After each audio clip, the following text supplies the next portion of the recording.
دے لب ہے نبی نبی، میرا دل مقام حبیب ہے۔ اعوذ باللہ من الشیطان الرجیم، بسم اللہ الرحمن الرحیم۔ خواتین و حضرات، السلام علیکم ورحمۃ اللہ وبرکاتہ و مغفرتہ۔ پروگرام احکام شریعت اور فقہ حنفی سے متعلقہ مسائل کے ساتھ ایک دفعہ پھر حاضر ہیں۔ کچھ آفر کویسچنز ہیں اور پھر انشاءاللہ کالز کا سلسلہ شروع کیا جائے گا۔ ایک کویسچن کسی نے کیا کہ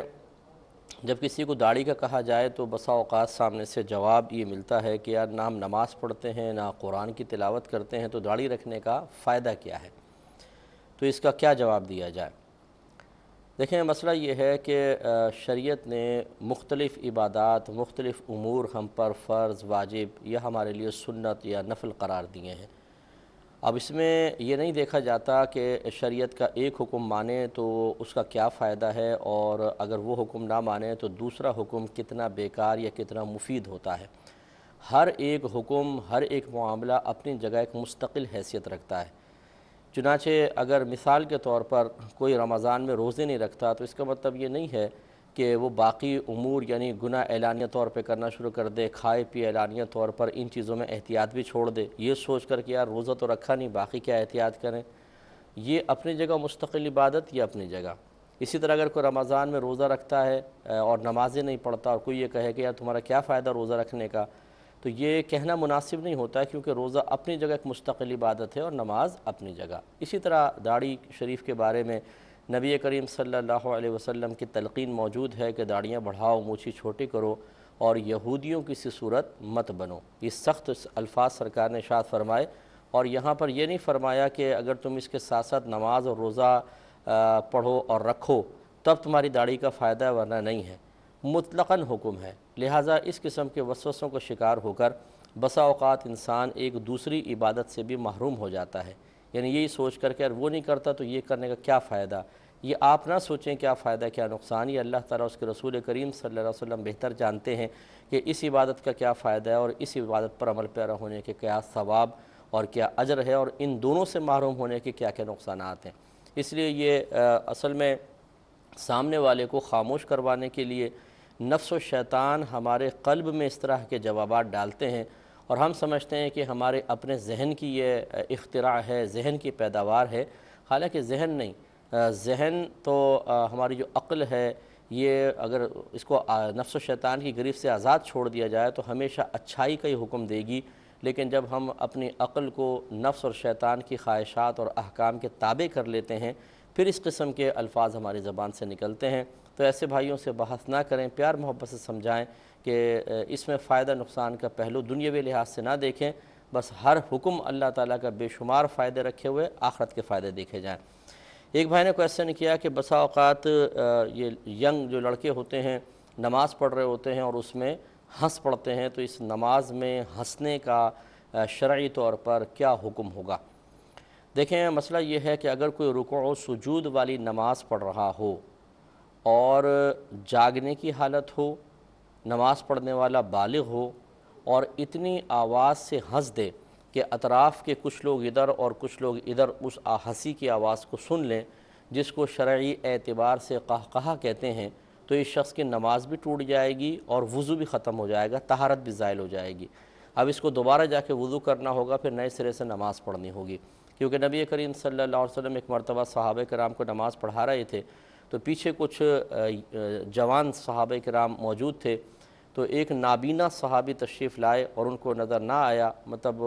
بعض نے لکھا ہے کہ نظر کم تھی، بہت ہی کم تھی، بعض نے نابینا بھی لکھا ہے، تو وہ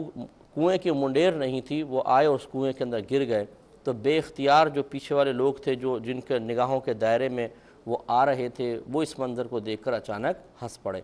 بے اختیار ہنسی نکل گئی۔ جب نماز سے فارغ ہوئے تو نبی کریم صلی اللہ علیہ وسلم نے ارشاد فرمایا کہ جس کی ہنسی کی آواز نکلی اسے چاہیے کہ وہ دوبارہ جا کے وضو کرے اور نئے سرے سے نماز پڑھے۔ اس لیے پھر فقہاء نے قیودات بیان کی کہ وہ رکوع سجود والی نماز تھی، وہ پیچھے جن کے قہقہہ نکلے تھے وہ بالغ لوگ تھے، حالت جاگنے کی تھی، اور اتنی آواز سے قہقہہ تھا کہ سرکار تک آواز پہنچ گئی، لہذا جب یہ تمام چیزیں مجتمع ہوں گی تو نماز کے ساتھ ساتھ طہارت بھی زائل ہو جائے گی۔ لیکن اگر کوئی اور نماز ہو، مثال کے طور پر نماز جنازہ میں اگر کوئی ہنس پڑا ہے تو چونکہ یہ نبی کریم صلی اللہ علیہ وسلم نے حکم صرف رکوع سجود والی نماز کے سلسلے میں ارشاد فرمایا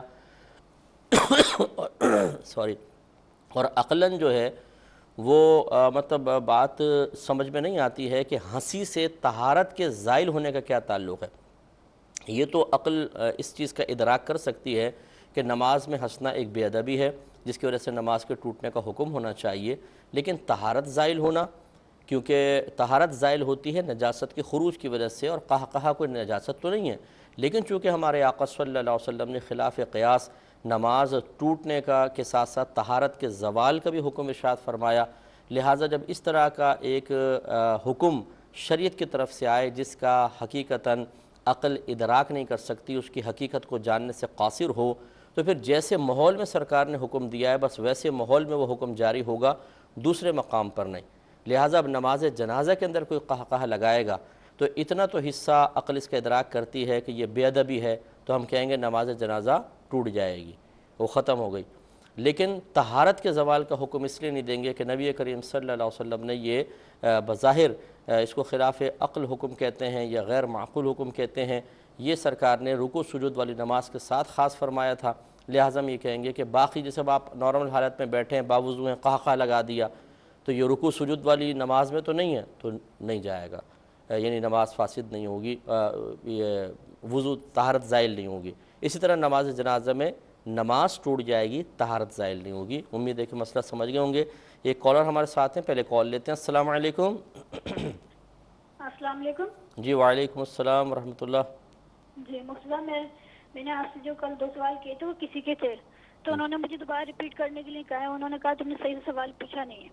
تو میں ریپیٹ کر دیتی ہوں۔ بیٹا ایک ہی دفعہ پوچھ لیا کریں، بار بار پھر کریں گے نا تو پھر وہ وقت بھی جاتا ہے۔ جی بولیے۔ بس مفتی صاحب بس اس میں ایک ایڈیشن بس یہ کرنا ہے، انہوں نے کہا تم یہ کہو ان سے کہ وہ شدید خواہش رکھتا ہے، ہسبینڈ وائف دونوں جانا چاہتے ہیں، ایک دفعہ چکر لگانا چاہتے ہیں، بس یہ ہے اس میں کہاں کا چکر لگانا چاہتے ہیں؟ مطلب جیسے حج عمرہ کر کے آئیں، ایک دفعہ طواف کریں اور سرکار علیہ الصلوۃ والسلام کے روزے پہ جائیں، بس یہ اس میں ایڈیشن ہے۔ مطلب وہی جن کے بچے کی شادی نہیں ہوئی تھی وہ والا نا مسئلہ؟ ٹھیک ہے چلیں۔ اور جی ہاں، مجھ سے یہ جو میں نے کل سویا والا کیا تھا، اس میں جو چنے کا تھا وہ اس میں پوچھنا یہ تھا کہ جب اس پہ کلمہ پڑھا جاتا ہے تو لوگ اس کے چھلکے پھینک رہے ہوتے ہیں، اس بارے میں تھا۔ اور یہ آخری سوال میرا مطلب یہ ہے، جیسے ہمارے یہاں گل پوشی اور گل پاشی کی جاتی ہے، تو کہتے ہیں لوگ کہ یہ سرکار علیہ الصلوۃ والسلام کے پسینے سے یہ گلاب بنے، پھر لوگ اس کو اٹھا رہے ہوتے ہیں، اس میں تو سخت حرج کی بات ہے اور یہ اچھا بھی نہیں لگتا پیروں میں آئے، تو کیا کریں؟ جی اور جی السلام علیکم ورحمۃ اللہ وبرکاتہ۔ وعلیکم السلام ورحمۃ اللہ۔ ایک چلیں پہلے ایک اور کال لیتے ہیں۔ السلام علیکم۔ السلام علیکم۔ جی وعلیکم السلام۔ مفتی صاحب میں ریاض سے بات کر رہا ہوں، میرے 4 سوال ہیں۔ جی فرمائیں۔ پہلا سوال میرا ہے کہ آپ نے بتایا تھا کہ واشنگ مشین کے اندر جو کپڑے ہیں وہ پاک نہیں ہوتے، تو میں نے اپنی بالٹی سسٹم سے اگر سارے گھر کے کپڑے پاک کر لیے ہیں، لیکن واشنگ مشین آٹومیٹک ہے، اس میں پانی اوپر سے آتا ہے، رکتا ہے اور پھر نیچے نکلتا ہے، یہ میں نے اس کا سسٹم دیکھا ہے، تو اب کپڑے تو پاک ہو گئے، اب یہ واشنگ مشین پاک نہیں ہے، اس کے لیے فرما دیجیے گا کہ اب کس طرح سے مسئلے سے نکلیں۔ میرا دوسرا سوال ہے ریگارڈنگ سفر کا روزہ۔ آپ نے بتایا تھا کہ روزہ اگر کی سحری اگر جو ہے وہ گھر پہ ملے تو اس کیس میں روزہ جو ہے وہ رکھنا فرض ہے۔ جی تو میں یہاں سے سفر پہ جاتا ہوں ریاض اور گاڑی پہ جاتا ہوں، اور گاڑی پہ جب جاتا ہوں تو گاڑی پہ پورا میرے 12 گھنٹے لگتے ہیں، میں صبح فجر کے وقت نکلتا ہوں، تو اب ڈرائیونگ کی اس میں مجھے جو ہے وہ نیند بھی آتی ہے، تو میں کبھی چائے یا اس طرح کی وجہ سے مجھے جاگنا مجبوری بن جاتا ہے، تو کیا اس کیس میں کوئی ایسی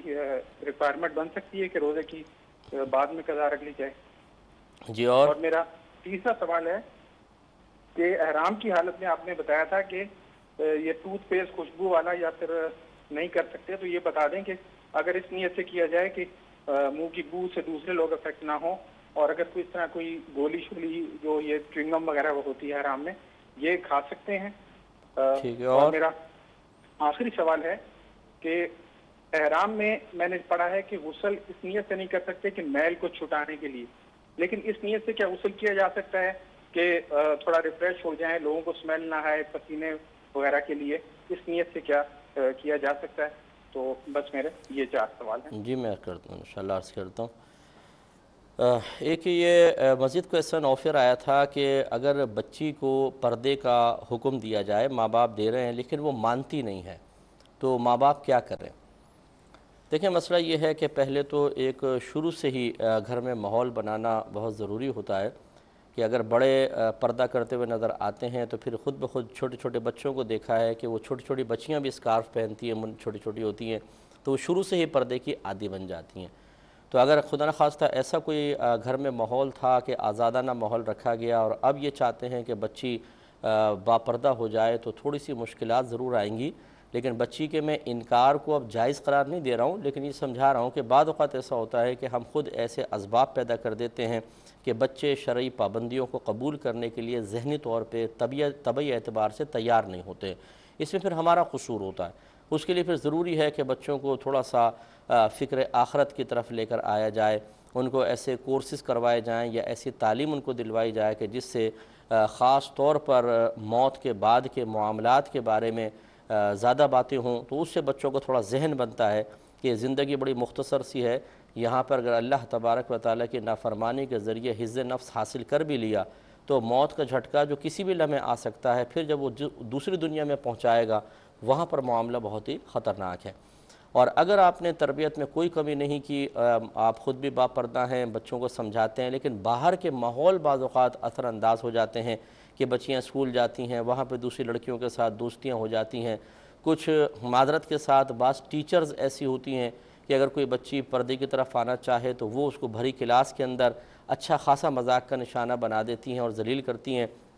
جس کی بنا پر بچوں کے اندر اس طرح کے شرعی احکام کی پابندی کے سلسلے میں بغاوت پیدا ہوتی ہے۔ تو پھر اس کا علاج کیا کیا جائے وہ میں عرض کرتا ہوں، لیکن ایک مختصر سے بریک کے بعد۔ بسم اللہ الرحمن الرحیم، پہلے کال لیتے ہیں پھر انشاءاللہ جواب کو مکمل کریں گے۔ السلام علیکم۔ وعلیکم السلام۔ جی مفتی صاحب، مجھے آپ سے 2 سوال پوچھنے تھے۔ جی فرمائیے۔ جب پہلا سوال یہ ہے کہ جب ہم وضو کرنے جاتے ہیں تو بعض ہمارے باتھ روم مطلب ٹیچ باتھ روم ہوتے ہیں، ہم دوپٹے سائڈ سے اتار دیتے ہیں، یا ایسی جگہ ہوتی ہے کہ ہم دوپٹہ اتار کے وضو کرتے ہیں، آیا کہ ہمارا وضو ہوتا ہے یا نہیں ہوتا؟ اور دوسرا سوال یہ ہے کہ ہمارے والدین مطلب دنیا میں موجود نہیں ہیں اور ہمارے پاس مالی استطاعت بھی نہیں ہے، تو ہم ایسا کون سا عمل کریں جو انہیں اتنا ثواب ملے کہ ان کے درجات بھی بلند ہو اور ہم بھی نیک اولاد میں شامل ہو کے آخرت میں ان کے سامنے کامیابی سے کھڑے ہو سکے؟ ٹھیک ہے۔ اور سوال یہ ہے مفتی صاحب کہ جب ہم نماز پڑھ رہے ہوتے ہیں اور مطلب وضو کر کے اگر ہمارے گھر میں کوئی غیر مرد یا جاننے والا جیسے کہ جن سے ہمارا پردہ نہ ہو، مطلب بزرگ آ جائے یا کوئی اور جاننے والا آ جائے، تو کیا ہمارا وضو ٹوٹ جاتا ہے؟ ہم نماز ادا نہیں کر سکتے اس سے؟ یعنی وہ نامحرم ہے نا؟ جی جی، نام محرم ہو، یعنی کہ اس طرح تعلق ہو کہ ہمارے ان سے بچپن سے آگے مطلب بڑے ہوئے ہوں اور ان کے گھر میں ہم جا کے آئے کہ نماز ادا کرتے ہیں، اگر وہ موجود ہیں گھر میں تو ہماری نماز۔ جی ٹھیک ہے۔ اور مفتی صاحب دعاؤں میں یاد رکھیے گا اور میرے والدین کے لیے ضرور دعا کیجیے گا۔ جی انشاءاللہ ضرور کریں گے، اللہ تعالیٰ آپ کے والدین کی بخشش و مغفرت فرمائے، بلکہ جتنے دیکھ رہے ہیں جن کے رشتہ دار مسلمان فوت ہو گئے اللہ تعالیٰ سب کی بخشش فرمائے۔ ایک اور کالر ہیں، السلام علیکم۔ السلام علیکم۔ ہیلو، السلام علیکم۔ جی وعلیکم السلام۔ سر یہ میرے کچھ کویشچن ہیں۔ جی جی بولیے، فرمائیے۔ یہ جو بچیاں قرآن یوز کرتی ہیں اور وہ اپنے یعنی کہ جب ان کی ڈیٹ آتی ہے تو وہ سنا سکتی ہیں کہ نہیں، یا استاد بھی سن سکتے ہیں کہ نہیں، اس کا طریقہ بتا دیجیے۔ جی اور باتھ روم میں جو آج کل یہ سیٹ لگی ہوتی ہیں اس پہ اگر پانی لگا ہو تو وہ پانی پاک ہوگا یا ناپاک ہوگا؟ کیا اس سے ٹانگیں دھو کے نماز پڑھنی ہے کہ ویسے ہی پڑھ سکتے ہیں؟ ٹھیک ہے۔ اور باتھ روم سے فارغ ہو کر جب اٹھتے ہیں تو وہ ہاتھ بغیر دھوئے کپڑے صحیح کر سکتے ہیں؟ ٹھیک ہے۔ اور باتھ روم سے فارغ ہو کے کھڑے ہوں تو اگر وہ پانی بعض اوقات قطرے ٹپک جاتے ہیں اور وہ ٹانگوں پہ لگ جاتے ہیں، کیا ٹانگیں دھو کر نماز پڑھنی چاہیے کہ یہ ویسے ہی وہ پاک ہوتے ہیں یا نماز ہو جائے گی؟ ٹھیک ہے۔ اور وطر میں یہ بولتے ہیں وطر میں دعائے قنوت رکوع سے پہلے پڑھنی چاہیے یا رکوع کر کے پھر کھڑے ہو کے دعائے قنوت پڑھنی چاہیے؟ اچھا۔ اور یہ جسم پر جو ٹیٹو اسٹیکر بناتے ہیں آج کل سعودیہ میں ایک پینٹ نکلا ہوا ہے، وہ بچے یہ بازو پہ یا کہیں جسم کے حصے پہ لگا لیتے ہیں، وہ 1 سال تک نہیں اترتا، اندر جسم کے یعنی کہ جلد کے اندر نہیں ہوتا، اوپر اوپر لگاتے ہیں، مگر وہ کہتے ہیں 1 سال تک اس کا کلر نہیں چھوٹتا. تو اس کے نماز میں کیا حکم ہے؟ کیا وہ اتار کے نماز پڑھنے جا رہی ہیں، وضو ہوگا ہی نہیں اس سے؟ ٹھیک ہے. اور اور چلے میں عرض کرتا ہوں. ایک یہ آفیئر کویسچن تھا. اچھا میں یہ جواب کمپلیٹ کر لوں کہ اگر ماں باپ نے مکمل طور پہ تربیت کی ہے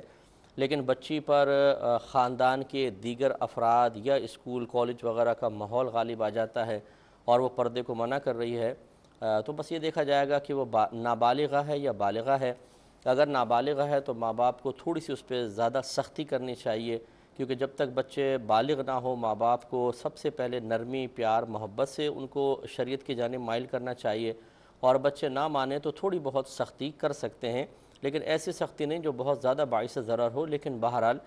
نرمی اور سختی دونوں ہونی چاہیے. اور جب بچی بالغہ ہو جائے، سمجھاتے سمجھاتے آپ تھک گئے ہیں، اب وہ کہنا نہیں مانتی ہے، تو اب صرف نرمی سے کہنے کا حکم ہے. اگر مان جائے تو ٹھیک، کیونکہ یہ نرمی کا میں نے اس لیے کہا کہ زیادہ سختی کرنے سے بعض اوقات بچوں میں خصوصاً بالغ بچوں میں ضد پیدا ہوتی ہے اور پھر وہ اور زیادہ خطرناک ان کا بیہیویئر ہو جاتا ہے اور خطرناک قدم اٹھا لیتے ہیں. اس وجہ سے نرمی سے ان کو پیار محبت سے سمجھائیں. فرق بات لیکن اتنا ہوگا کہ اگر نابالغہ بچی بے پردگی کرتی ہے تو ابھی وہ گناہ گار نہیں ہوگی، بلوغت کے بعد کیوں گناہ لکھا جاتا ہے، اور جو بالغ ہوگی وہ شدید گناہ گار ہوگی. ایک تو ماں باپ کی نافرمانی کا گناہ، دوسرا جتنا اس پہ نگاہ بے پردگی کی وجہ سے نامحرموں کے پڑیں گے اس کا گناہ، اور پھر شریعت کی نافرمانی کا گناہ. تو اس لیے بچیوں کو خود بھی خیال کرنا چاہیے کہ ماں باپ کہیں تب ہی شریعت پر عمل پیرا ہوں گے، یہ کوئی ضروری چیز نہیں ہے، بلکہ خود جب انسان عاقل بالغ ہو جاتا ہے تو ماں باپ کہیں نہ کہیں شرعی احکام کو سیکھنا اور ان پر عمل پیرا ہونا ان کی اپنی ذاتی ذمہ داری بن جاتی ہے. تو یہ کرنا پڑے گا. ایک انہوں نے یہ بہن نے کویسچن کیا تھا کہ ایک شخص ہیں، انہوں نے حج کیا ہوا ہے، فرض حج کیا ہوا ہے، بچی جوان ہے اور گھر بھی ابھی نہیں بنا ہوا، ذاتی گھر بھی نہیں ہے، اور اب یہ انہوں نے اس میں ایک ایڈنگ کر کے کہا کہ میاں بیوی دونوں چاہتے ہیں کہ ہم عمرے پر جائیں، تو اس میں اچھا خاصا خرچہ آتا ہے، تو عمرے پہ جانا بہتر ہے یا اپنی بچی کے لیے اور اپنے ذاتی گھر کے لیے اس پیسے کو جمع کرنا زیادہ بہتر ہے؟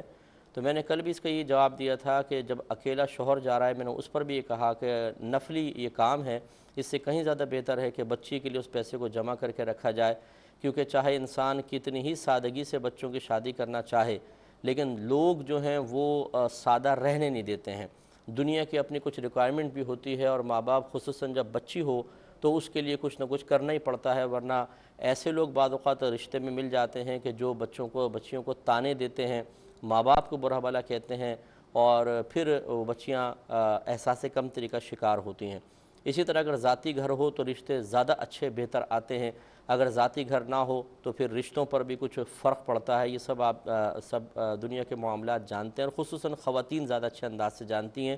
تو ہمارا مشورہ تو یہ ہوگا کہ صبر کر کے پہلے بچی کی شادی ہو جائے، اپنا گھر اگر بنا سکے تو بہت ہی اچھا ہے، ورنہ کم از کم شادی بچی کی ہو جائے، اس کے بعد پھر عمرہ وغیرہ کریں تو بہتر ہے. لیکن اس کے باوجود اگر وہ دونوں عمرے پر جائیں تو خدا نخواستہ کوئی گناہ نہیں ہے. یہ نہیں ہے کہ بچی کی شادی نہیں ہوئی اور عمرہ کرنے جا رہے ہیں تو اس میں گناہ کا کوئی تصور نہیں ہے، وہ جا سکتے ہیں، لیکن زیادہ بہتر یہی ہے. ایک انہوں نے کہا کہ یہ سویم وغیرہ میں جو چنے پڑھے جاتے ہیں، یعنی ان پہ کلمہ پاک یا درود پاک وغیرہ بسا اوقات پڑھا جاتا ہے، تو یہ اس کے چھلکے بعض اوقات گر جاتے ہیں اور وہ بکھر جاتے ہیں. تو اب جب ان کے اوپر کلمہ پاک پڑھا ہے یعنی ذکر کیا گیا ہے تو وہ بابرکت ہو گئے، اور ایسے چھلکے پھر پیروں کے اندر آئیں تو کیا حکم شرع ہوگا؟ دیکھیں مسئلہ یہ ہے کہ ادب جہاں تک کیا جائے بہت ہی بہتر ہے، لیکن جب ایسا کوئی ادب ہو کہ مطلوب شرع بہت زیادہ نہ ہو، یعنی اس میں سختی نہ ہو، اور اس ادب کو بجا لانے میں ہم شدید حرج میں مبتلا ہو رہے ہوں، تو پھر وہی شریعت ہمیں کہتی ہے کہ حرج اور تکلیف اور اذیت میں مبتلا نہ ہوں. اب اگر ہم اس ادب سے ہٹ کر تھوڑا سا کام کریں تو کوئی گناہ نہیں ہوگا. جیسے نبی کریم صلی اللہ علیہ وسلم نے کعبۃ اللہ کا یا اس کی سمت کا ادب ہمیں سکھایا ہے کہ نہ اس طرف رخ کر کے پیشاب کیا جائے، نہ پیٹھ کر کے پیشاب وغیرہ کیا جائے، منع کیا گیا ہے. تو اب ادب کا تقاضا یہ، جب کعبۃ اللہ کی تعظیم اگر اس طرف مدینہ منورہ ہے تو روضہ رسول کی تعظیم بھی ہو. اس طرف سیدنا شیخ عبد القادر جیلانی رضی اللہ تعالیٰ عنہ کا مزار ہے تو پھر اس طرف بھی توجہ رکھنی چاہیے کہ اس طرف بھی رخ کر کے نہ کریں۔ تو اب پھر اگر ہم یہی ادب اختیار کرنے کی طرف آ جائیں تو دنیا میں ہمارے اطراف میں چاروں طرف کہیں نہ کہیں کسی نہ کسی نبی یا ولی کا مزار ہے، تو پھر اب بتائیے پھر انسان استنجا کرے گا کیسے؟ اب یہ ایسا ایک ادب ہے کہ جو کعبۃ اللہ کے بارے میں تو مطلوب شرع ہے لیکن باقی چیزوں کے بارے میں تو نہیں، لیکن اگر کریں تو بہت اچھی بات تھی، لیکن اب اس میں شدید حرج ہے، تو اس لیے جس رخ بھی چاہے، بس کعبۃ اللہ کی طرف رخ نہیں ہونا چاہیے، جس رخ بھی چاہے بیٹھ کر اگر پیشاب وغیرہ کیا جائے تو انسان بالکل گناہگار نہیں ہوگا۔ ایسے یہاں معاملہ ہے، چنے جب پڑھے جاتے ہیں وہ جب اٹھاتے ہیں تو بعض اوقات ہوا سے اور زیادہ چھلکے بکھر جاتے ہیں، اب کہاں سے ان کو سمیٹیں، کس طریقے سے اٹھائیں؟ بہتر تو یہ تھا کہ چنوں پہ نہ پڑھا جائے، ہمارا مشورہ یہ ہوگا گٹھلیوں کے اوپر پڑھا جائے، چیے جس کو کہتے ہیں، املی کی گٹھلی ہوتی ہیں یا کھجور کی گٹھلیاں، ان پہ پڑھا جائے، اور وہ ایسا ہی ہوتا ہے کہ وہ پھر سمیٹ کے ایک تھیلی میں بھر کے رکھ بھی دی جاتی ہیں، تو اس طرح کی کسی بے ادبی کا ارتکاب بھی نہیں ہوگا۔ لیکن بالفرض اگر چنوں پہ پڑھا جائے اور اس کے چھلکے بکھر جائیں تو چونکہ ان کا سمیٹنا ایک بہت ہی مشکل کام ہوتا ہے، بس اوقات اتنے بکھر جاتے ہیں، تو اگر کوئی اس کو نظر انداز کر کے چلا جائے تو گناہگار نہیں ہوگا۔ ہاں آپ جو پڑھ رہے ہوں اس میں تھوڑی سی احتیاط کر لیں کہ ادھر ادھر نہ گریں۔ یہ کہتے ہیں کہ کہا یہ جاتا ہے، ایک حدیث بیان کی جاتی ہے کہ نبی کریم صلی اللہ علیہ وسلم جب سفر معراج پر تشریف لے جا رہے تھے یا وہاں سے آ رہے تھے تو آپ کا پسینہ مبارکہ ٹپکا اور اس سے گلاب پیدا ہوا، لہٰذا گلاب کا ادب اور احترام کرنا چاہیے۔ تو یہ بچی کہتی ہیں کہ جی بسا اوقات یہ گر جاتی ہیں پتیاں وغیرہ تو لوگ اس کو اٹھا رہے ہوتے ہیں کہ کیونکہ اس حدیث کے پیش نظر۔ دیکھیں اس کا جواب یہ ہے کہ یہ حدیث اکثر ہمارے علماء نے موضوع قرار دی ہے، یعنی جھوٹی قرار دی ہے، موضوع کہتے ہیں جھوٹی حدیث کو، تو ایسا مطلب نہیں ہے کہ نبی کریم صلی اللہ علیہ وسلم کے پسینہ مبارکہ سے گلاب پیدا ہوا ہو، لہٰذا اس کا کوئی ادب احترام کی حاجت نہیں ہے، یہ بالکل ایک عام پھول کی طرح ہی ہے۔ اور بالفرض اگر آپ فرض کر لیں کہ کوئی یہ کہتا ہے نہیں میں تو اس حدیث کو مانتا ہوں، کیونکہ ضد میں بھی آ جاتے ہیں بعض لوگ، چاہے الف بے دین کی آتی نہیں لیکن جب اس قسم کا معاملہ ہوتا ہے کسی مقرر سے سن لیا، کسی مبلغ سے سن لیا تو وہ ڈٹ جاتے ہیں، جم جاتے ہیں، ان کے سامنے سے بڑا کوئی صاحب علم یا مفتی کوئی فتویٰ دے، وہ کہتے ہیں یہ فتویٰ تو بالکل بیکار ہے، میں نے جس سے سنا ہے بس وہ عقل قل رکھتا ہے اور تمام تر علوم اسی کے پاس ہیں۔ تو ٹھیک ہے، اگر آپ یہ سمجھتے ہیں کہ ایسا ہے تو پھر آپ پر تو ادب بہت زیادہ واجب ہو گیا، کیونکہ یہ پتیاں نبی کریم صلی اللہ علیہ وسلم کے پسینہ مبارکہ سے گویا کہ پیدا اسی کے اثرات لیے ہوئے ہیں، تو پھر تو آپ کو بڑا ادب اور احترام کرنا چاہیے۔ جب آپ کی شادی ہو تو آپ گلاب کا ہار مت ڈالیے گا، صحرا مت بنوائیے گا، اسی طریقے سے پتیوں وغیرہ پہ کہیں بکھری ہوں تو آپ کے لیے اس پر چلنا بہت بڑا گناہ ہوگا۔ تو پھر آپ یہ کچھ عرصے بعد دیکھیں گے اسی قسم کے لوگوں کو کہ کوئی پرواہ نہیں کر رہے ہوں گے، جوتے بھی رکھ رہے ہوں گے، پھول کی پتیاں بھی نچھاور کر رہے ہوں گے، ہار بھی پہن رہے ہوں گے، اس کی پتیاں ٹوٹ کے گر رہی ہوں گی، کیونکہ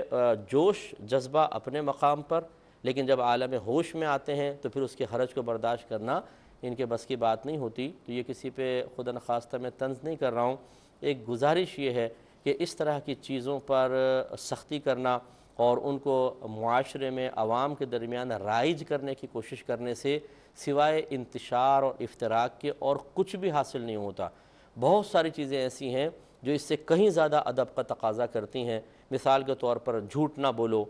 غیبت نہ کریں، یہ شریعت کا ادب اور احترام یہ ہے کہ جھوٹ سے بچے انسان، غیبت سے بچے، نماز پابندی سے پڑھے، علم دین سیکھے۔ سب سے بڑی چیز یہ ہے کہ شریعت نے ہم پہ لازم قرار دیا ہے کہ علم دین سیکھیں، اور ہم اگر اپنے نبی کے فرمان کو نظر انداز کریں تو یہ ہے بہت بڑی بے ادبی۔ پتیوں کو اٹھا رہے ہیں ایک ضعیف یا موضوع حدیث کی بنیاد پر، لیکن اس نبی کا حکم ماننے کے لیے تیار نہیں ہے۔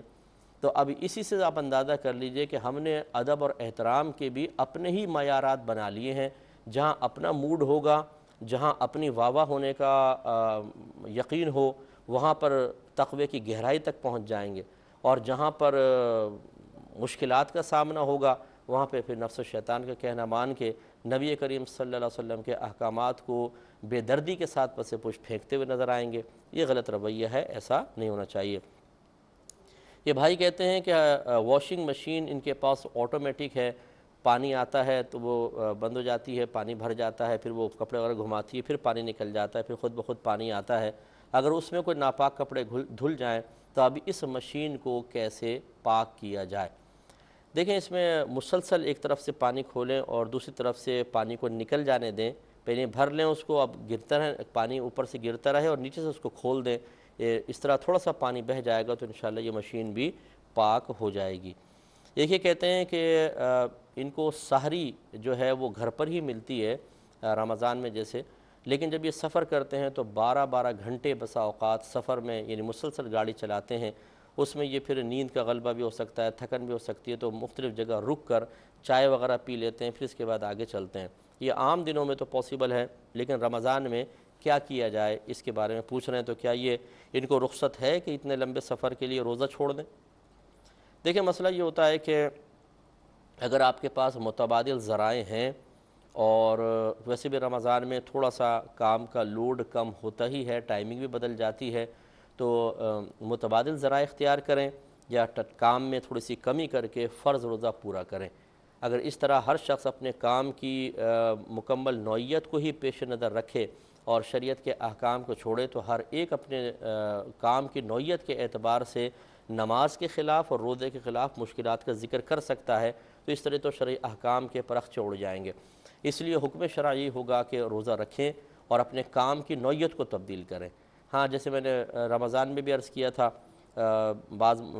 پروگرامز میں وہ میں عرض کرتا ہوں، لیکن ایک مختصر سے بریک کے بعد۔ بسم اللہ الرحمن الرحیم۔ تو میں آپ کی خدمت میں گزارش کر رہا تھا کہ اگر کوئی ایسا شخص ہے جس کے پاس کوئی متبادل ذریعہ نہیں ہے اور کام اتنا ہارڈ ہے کہ اگر وہ روزہ رکھ کے کرے گا تو یا تو بے ہوش ہو جائے گا، عقل زائل ہو جائے گی، اور بیچارے کے پاس کوئی دوسری چیز نہیں ہے جس سے وہ گزارا کر کے رمضان کے روزہ رکھ سکے، تو اس کے لیے کوئی رخصت ہو سکتی ہے۔ لیکن جو آپ کام کی نوعیت بتا رہے ہیں اس میں آپ کر سکتے ہیں، حتی الامکان کوشش کریں کہ آپ بیچ میں رک رک کر آرام کر کے چلیں، لیکن روزہ ضرور رکھیں، اس میں رعایت نہیں ہوگی۔ ایک انہوں نے کہا کہ حالت احرام میں بسا اوقات منہ میں اسمیل وغیرہ ہوتی ہے، تو کیا ہم پیسٹ یوز کر سکتے ہیں یا چنگم وغیرہ یا اور کوئی ٹافی وغیرہ کھا سکتے ہیں تاکہ منہ میں اسمیل وغیرہ نظر نہ آئے؟ کیا حکم شرع ہوگا؟ دیکھیں حالت احرام میں خوشبودار چیز کا استعمال مطلقاً منع ہوتا ہے، چاہے آپ کسی بھی اچھی نیت کے ساتھ استعمال کریں، نہیں کر سکتے ہیں، لہٰذا مسواک وغیرہ استعمال کریں، یہی صحیح ہے۔ یہ چیزیں یوز کریں گے تو اس پر سخت حکم لگے گا، دم وغیرہ لازم آئے گا۔ ایک انہوں نے کہا کہ حالت احرام میں اگر ہم غسل صرف اس لیے کریں کہ جسم سے پسینے کی اسمیل وغیرہ دور ہو جائے، میل کاٹنے کا ارادہ نہ ہو اور چیزوں کا، تو کیا حکم شرع ہوگا؟ دیکھیں حالت احرام میں بالکل آپ غسل کر سکتے ہیں، لیکن حتی الامکان کوشش ہونی چاہیے کہ صابن استعمال نہ کریں،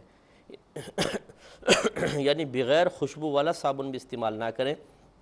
کیونکہ وہ میل تھوڑا بہت کاٹتا ہے اور بالوں میں لگائیں تو بال ٹوٹیں گے، اور جان بوجھ کر ایسا کوئی بھی عمل کرنا جس سے بال ٹوٹیں یہ مستقل ایک مکروہ اور گناہ کا کام ہوتا ہے۔ لہٰذا بغیر صابن کے استعمال کے اسمیل وغیرہ دور کرنے کے لیے پانی استعمال کریں خالی، تو اس میں حرج نہیں ہے۔ یہ بہن فرماتی ہیں بسا اوقات ہم اٹیچ بات ہوتا ہے اس میں وضو کے لیے جاتے ہیں تو دوپٹہ اتار کر رکھ دیتے ہیں، تو اس سے وضو پر کوئی فرق تو نہیں پڑے گا؟ یعنی دوپٹہ اتارے ہوئی حالت میں وضو کرنے پہ کوئی فرق تو نہیں پڑتا؟ تو اس میں کوئی فرق نہیں پڑتا۔ یہ عورتوں کے لیے کوئی فرض یا واجب یا لازم نہیں ہے کہ سر ڈھک کر ہی وضو کریں، لہٰذا اگر وہ دوپٹہ اتار کر وضو کرتی ہیں تو بالکل کامل وضو ہوگا۔ جیسے کہ غسل اگر کوئی بہن کرتی ہیں تو اس میں تو مطلب صرف دوپٹہ ہی نہیں، جسم میں لباس بھی اتارتے ہیں، اب اس میں اگر آپ پورا غسل کر کے اور اسی طرح یعنی اس میں وضو کی نیت جیسے ہم کر ہی لیتے ہیں یا پہلے وضو کرتے ہیں سنت کے مطابق، تو اب اس میں اسی سے آپ نماز پڑھ سکتے ہیں۔ تو جب پورے جسم پر لباس نہ ہو تو وضو پہ کوئی فرق نہیں پڑتا، تو خالی سر سے دوپٹہ اتر جائے تو وضو پہ کیا فرق پڑے گا؟ تو لہٰذا اس میں کوئی حرج نہیں ہے۔ یہ کہتے ہیں اگر کسی کے پاس مالی استطاعت نہ ہو اور والدین فوت ہو جائیں تو وہ کون سے ایسے اعمال ہیں جن کو کرنے سے ان کو راحت ملے، درجات کی بلندی ہو اور اولاد بھی والدین کے سامنے بروز قیامت سرخرو رہے؟ دیکھیں اس کا طریقہ کار یہ ہے، حدیثوں کا خلاصہ میں عرض کر رہا ہوں کیونکہ وقت قلیل ہوتا ہے، اس لیے ہر چیز کا حوالہ ہم نہیں پیش کر سکتے۔ نبی کریم صلی اللہ علیہ وسلم نے جو تلقینات فرمائے اس میں ایک یہ کہ اپنے والدین کے لیے دعائے بخشش و مغفرت کریں۔ اس کے علاوہ جو بھی آپ نیک عمل کریں، فرض ہے، واجب ہے، سنت ہے، نفل ہے، ان سب کا ثواب اپنے والدین کو بخشتے رہیں، سب ان کو پہنچے گا اور آپ کے نام اعمال میں کچھ بھی کمی بھی نہیں ہوگی۔ اس کے علاوہ اگر کوئی مرد وغیرہ ہیں تو وہ ہر جمعے قبر کی زیارت کر لیں، یہ بہت ہی بہتر ہے۔ اس کے علاوہ جو بھی آپ کھانا وغیرہ پکاتے ہیں ان کو تھوڑا سا سالن وغیرہ بڑھا لیں، کسی غریب کو وہ کھانا کھلا دیا کریں۔ اس کے علاوہ ان کے دوستوں کے ساتھ اگر کوئی برے دوست نہیں ہیں تو ان کے ساتھ رابطہ رکھنا، وہ رشتہ دار کہ جن سے والد صاحب یا والدین خوشی کے ساتھ ملتے تھے ان سے اپنا تعلق قائم رکھنا۔ اسی طرح اگر انہوں نے کوئی قسم دی تھی کہ بھئی یہ کام کرنا ہے تو اور قسم دے دی تھی، اس قسم کو پورا کرنا۔ اگر ان پہ قرضہ ہو تو قرضے کو دور کرنا۔ یہ تمام وہ امور ہیں کہ ان کے بارے میں نبی کریم صلی اللہ علیہ وسلم نے ارشاد فرمایا کہ اگر دنیا میں اولاد نافرمان بھی ہو، یہ سارے اعمال کر لے تو اللہ تبارک و تعالیٰ اسے بروز قیامت فرما برداروں میں اٹھائے گا۔ تو اس لیے یہ کام کر لینے چاہیے۔ ایک یہ کہ انہوں نے کہا کہ اگر کوئی وضو کر کے کوئی عورت نامحرم کے سامنے آ جائے، ہیں وہ بزرگ بچپن سے ہی وہ آتے ہیں جاتے ہیں گھر میں، تو کیا وضو ٹوٹ جاتا ہے یا نہیں؟ دیکھیں یہ تو آپ نے کسی بزرگ کے بارے میں کہا، اگر کوئی جوان نامحرم کے سامنے بھی عورت وضو کر کے آ جائے تو اس سے وضو ٹوٹنے کا کوئی تعلق نہیں ہے۔ نامحرم کے سامنے آنا یہ ایک مستقل غلط کام تو تھا، اگر بے پردہ آئی ہوں تو یہ غلط ہے اور گناہ کا کام بھی ہے، لیکن اس سے وضو پر کوئی فرق نہیں پڑے گا، وضو اپنی جگہ قائم رہے گا۔ یہ کہتے ہیں کہ جو بچیاں قرآن حفظ کر رہی ہوں ان کے مخصوص ایام میں وہ کیسے قرآن کو پڑھیں؟ دیکھیں اس کا حکم شرع تو یہی ہے کہ یا تو وہ چھٹیاں کریں، کیونکہ اس حالت میں قرآن پاک کو زبان سے پڑھنا اور قرآن کی نیت سے پڑھنا یہ حرام ہوتا ہے۔ اور اگر چھٹیاں نہیں کر سکتی ہیں، جانا ضروری ہے، تو پھر لفظ توڑ توڑ کے پڑھیں، ایک ایک لفظ وقفہ کر کے، جیسے الحمد للہ رب العالمین، کہ یہ قراءت کرنا نہیں کہلاتا۔ اگر آپ مستقل ایک پوری آیت پڑھیں گے تو اس کو کہتے ہیں قراءت، جس کو اردو میں پڑھنا بھی کہتے ہیں، تو یہ قرآن پڑھنا کہلاتا ہے۔ اور اگر آپ لفظ توڑ توڑ کے پڑھیں گے تو یہ قرآن پڑھنا نہیں کہلائے گا، بلکہ الفاظ کو زبان سے ادا کرنا کہلائے گا، اس کی گنجائش نکل سکتی ہے۔ تو لہٰذا بہتر یہ ہے کہ چھٹی کر لی جائے اور پھر بچے کنٹینیو رکھیں۔ ایک انہوں نے کہا کہ یہ جو کموڈ وغیرہ ہوتا ہے اس میں بعض اوقات اس کے اوپر پانی پڑا ہوتا ہے اور ہم اس پہ جا کے بیٹھ جاتے ہیں، تو وہ پانی پاک ہے یا ناپاک ہے؟ دیکھیں یہ تو اس میں ایک حکم شرع تو یہ ہے کہ اگر آپ نے وہ استعمال کیا ہے وہاں پر اور اس کے بعد وہ گیلا پن نظر آ رہا ہے تو آپ زیادہ بہتر جانتے ہیں کہ یہ نیچے سے جو پانی موجود تھا اس کی چھینٹیں اڑ کے یہاں تک پہنچی ہیں، یا مطلب ویسے جب آدمی دھوتا ہے تو وہ پاک پانی بھی سائیڈ میں آ جاتا ہے، یہ تو آپ سمجھ سکتے ہیں۔ لیکن اگر کوئی اور استعمال کر کے گیا ہے اور وہاں پانی پڑا ہے، اگر اس میں نجاست کا کوئی اثر وغیرہ نظر نہیں آ رہا، کوئی رنگت، کوئی اسمیل وغیرہ، تو پھر یاد رکھیں چاہے وہ اس کے کنارے پر بھی پانی ہو، اس کو پاک ماننا واجب ہے۔ یہ اچھی طرح یاد رکھیں، کسی بھی چیز کو ناپاک کہنے کے سلسلے میں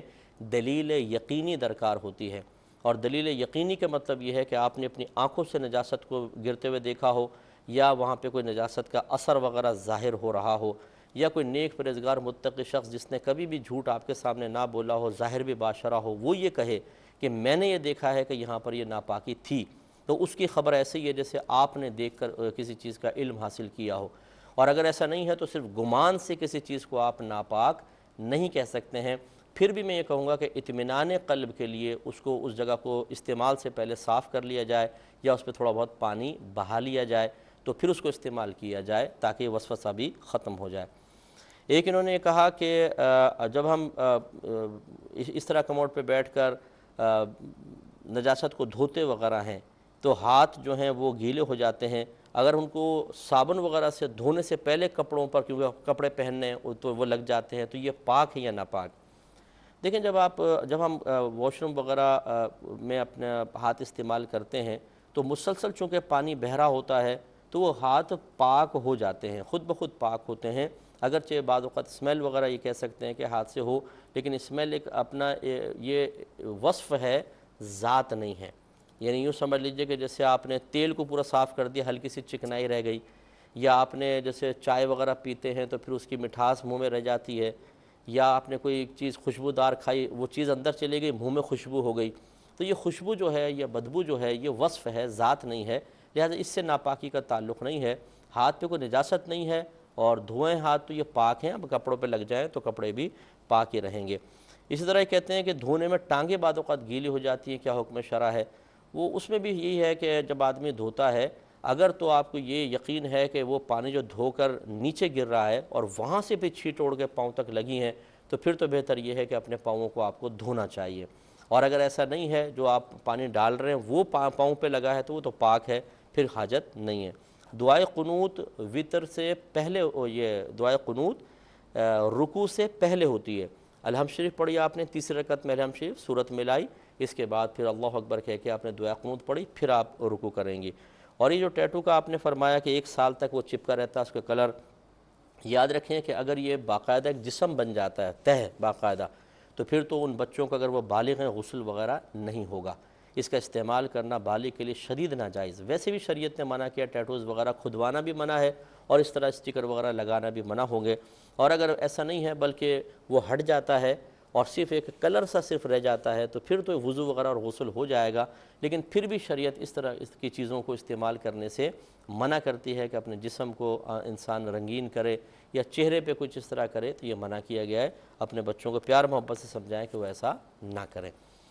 اب چونکہ پروگرام کے وقت تقریباً ختم ہو رہا ہے، ای میل ایڈریس چل رہا ہوگا، آپ یہاں پر ہمیں میل کر سکتے ہیں یا میرے مفتی اکمل QTV2@gmail.com جو میرا پرسنل آئی ڈی ہے اس پر بھی آپ بھیج سکتے ہیں۔ اگر دیر ہو جائے تو سمجھ جایا کریں کہ ہم پر لوڈ بہت ہی زیادہ ہوتا ہے، میں نے اپنے نمبر بھی اور ای میل ایڈریس یہ عام کیا ہوا ہے جو بہت ہی کم لوگ کرتے ہیں۔ اب آپ خود سوچئے جب یہ پروگرام لاکھوں لوگ دیکھتے ہیں، ہزاروں دیکھتے ہیں، یہ کر لیجئے، تو سینکڑوں ہم سے رابطہ بھی کرتے ہیں، اس میں پھر یقینی سی بات ہے کہ میری اپنی پرسنل لائف بھی ہے، بیوی بچے بھی ہیں، کام بھی ہے، پھر میری اکیڈمی بھی ہے، پھر اسٹوڈیو کی ریکارڈنگ بھی ہے، پھر اپنے طبعی تقاضے بھی ہیں، تو بہت ساری چیزیں بیچ میں رکاوٹ بن سکتی ہیں، ناراض نہ ہوا کریں۔ اب اپنے میزبان کو، ہماری QTV کی پوری ٹیم کو اجازت مرحمت فرمائیں۔ آپ ہمارے لیے دعا کیجئے، ہم آپ کے لیے دعا گو ہیں کہ اللہ تعالیٰ آپ کو اپنے والدین کا فرما بردار بنائے، اور اللہ تعالیٰ آپ کو دنیا میں بھی اور آخرت میں اپنے والدین کا مطیع و فرما بردار اٹھائے اور اس کے بدلے میں جنت الفردوس میں اعلیٰ مقام عطا فرمائے، آمین۔ وآخر دعوانا